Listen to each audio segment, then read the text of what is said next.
Vamos falar de educação? Bom, eu sou o professor Marcelo, sou pedagogo e um apaixonado pela educação. Seja muito bem-vindo ao canal Pedagogia Irada, onde 2 vezes por semana colocamos aí um novo vídeo. Então, se você é apaixonada pela educação, gosta da sua função social, peço que você se inscreva e ative o sininho que você vai ser notificada, e assim a gente pode aí continuar falando, pensando e tentando mudar a nossa realidade. Nós estamos gravando aí alguns vídeos sobre a indisciplina. Já gravamos 2 vídeos. O primeiro vídeo, como fazer um diagnóstico e o contrato didático. O segundo vídeo, onde a gente dá dicas pontuais de começar a agir para mudar casos de indisciplina. E um terceiro vídeo, que está sendo gravado agora, a gente vai também continuar dando dicas pontuais para você transpor a teoria para a sua prática diária. Esse é o meu objetivo. Trazer uma pedagogia prática, uma pedagogia onde você vai utilizar ela no seu dia a dia. Você já fez o diagnóstico, já falei para você, né, quais são os possíveis casos. Vou deixar aqui na descrição e também nos cards esses vídeos, você pode ver, né, se você não viu ainda. Então você fez lá o diagnóstico, né, diagnosticou, por exemplo, que é falta de limites, ou as suas aulas são monótonas, algum fator vai levar que os alunos cometam esses atos. Depois eu falei, né, como um contrato didático tem que ser eficiente. Falei para você também no segundo vídeo de dicas pontuais para você poder reverter, e agora a gente vai concluir, né, esse primeiro processo da transformação da sua turma, de uma turma muito disciplinada, para uma turma controlada, uma turma que tenha gestão na sala de aula, que é da onde eu tiro essas teorias do livro que eu publiquei em 2008, chamado Gestão na Sala de Aula. Pense comigo, o seu aluno ele conversa porque ele tem momentos livres na sala de aula, né? Você está explicando, às vezes, ele se sente livre pelo menos, para poder conversar. Às vezes você está escrevendo no quadro, ele aproveita esse momento, né? Você dá um descuido, ele conversa. Mas se você manter conectado ele constantemente, menos chance ele vai ter de conversar. E aí vem uma dica muito boa, né, que eu desenvolvi, não copiei de ninguém, e que faz, né, muito efeito quando eu pego uma turma mais, digamos, barulhenta, uma turma, né, mais ativa, uma turma mais indisciplinada. Então, quando eu vou preencher o meu quadro, né, eu comecei a aula, sempre começo a aula falando qual é o objetivo. Então, hoje nós vamos estudar sobre tal assunto. Então, falo para eles, é sobre esse assunto. Então, eu já chego conectando com eles. Não chego, dou bom dia, faço o quadro e aí eles ficam muito livres. Então, tem que chegar dominando o espaço, conversando com eles constantemente, fazendo várias perguntas. Hoje nós vamos estudar sobre tal assunto, o que nós vimos na aula passada, nós estudamos sobre isso. Não se preocupe nesse momento com a burocracia da chamada. A chamada deve ser feita sim, mas quando eles já estiverem mais calmos. Às vezes eles vêm de uma outra turma ou vêm da educação física muito agitados, então tu vai acalmar eles conversando, senta lá, vamos lá, presta atenção. E aí você vai impor essa disciplina. Conversando com eles, fazendo questionamentos para eles, você vai falar do objetivo dessa aula. Então hoje nós vamos estudar sobre isso. Mas por que estudar isso é importante? Né? Fazer uma conexão, ele ver sentido naquilo. Os professores às vezes não fazem isso, já chegam falando de logaritmo, chega falando de regra dos porquês, e ele não vê sentido. Então você bota a conexão do local ao global, né, do dia a dia dele, onde ele vai utilizar e por que é importante isso para o futuro para ele. E após isso você vai começar. Então agora, falar para eles, agora a gente vai fazer aqui um esquema para facilitar o estudo de vocês, vocês copiem no caderno, enquanto a gente vai fazendo, né, e aí você vai fazendo ali o quadro. Não preencha o quadro inteiro, é uma dica muito importante. Deixa vários espaços em branco. Começou a escrever regra dos porquês. O porquê é utilizado como pergunta, né? Estou simulando aqui. Então existem 4 formas da sua escrita. Aí escreve porquê junto, porquê, né? E deixa espaço para preencher. Já não vai preenchendo esse texto. E aí tu bota exemplos de frases, deixa ali um espaço para qual porquê que vai ser aplicado. Estou citando aqui um exemplo dos porquês. E aí tá. Eles estão copiando, você virou para eles rapidamente, eles estão copiando ainda. Ao finalizarem né, o tempo que você deu para eles copiarem o esquema no quadro, você já chega explicando. E aí você vai explicando, fazendo indagações para eles e fazendo eles preencherem. Tá, o porquê junto. Quando é que eu escrevo isso?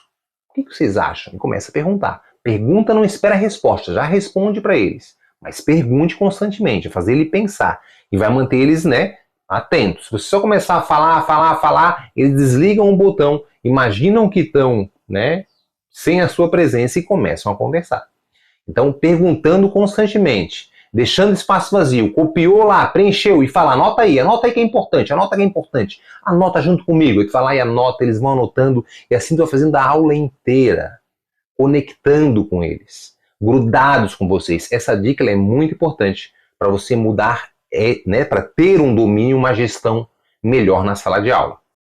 Uma outra dica muito importante que pode fazer efeito na sua sala de aula, o que eu falo às vezes? Eu já peguei turmas, vou citar um exemplo meu, muito indisciplinadas ao ponto de eu tentar fazer aulas cada vez mais atrativas e eles não queriam estudar. Então pode acontecer isso. Eles estão num nível, né, de indisciplina tão grande que você vai tentar fazer várias ações e não vai funcionar. Eu tinha uma turma, vou dizer até o ano para você, no ano de 2004, faz bastante tempo. Eu tentava dar aula para eles, mas eles não queriam estudar. Outros colegas meus via constantemente saindo chorando, desistindo de dar aula naquela escola pela turma, né, pelo caso de indisciplina da turma. Chegou ao ponto da gestão da escola, vocês olham, imaginam o cúmulo, que o aluno podia escolher se ele assistia ou não assistia, isso no ensino básico. Podia estar na aula ou ficar no pátio da escola. O nível da conversa era, né, e da indisciplina era muito alto. Os alunos tacavam rojão, faziam pegadinha com os professores. E aí eu comecei a fazer um diagnóstico.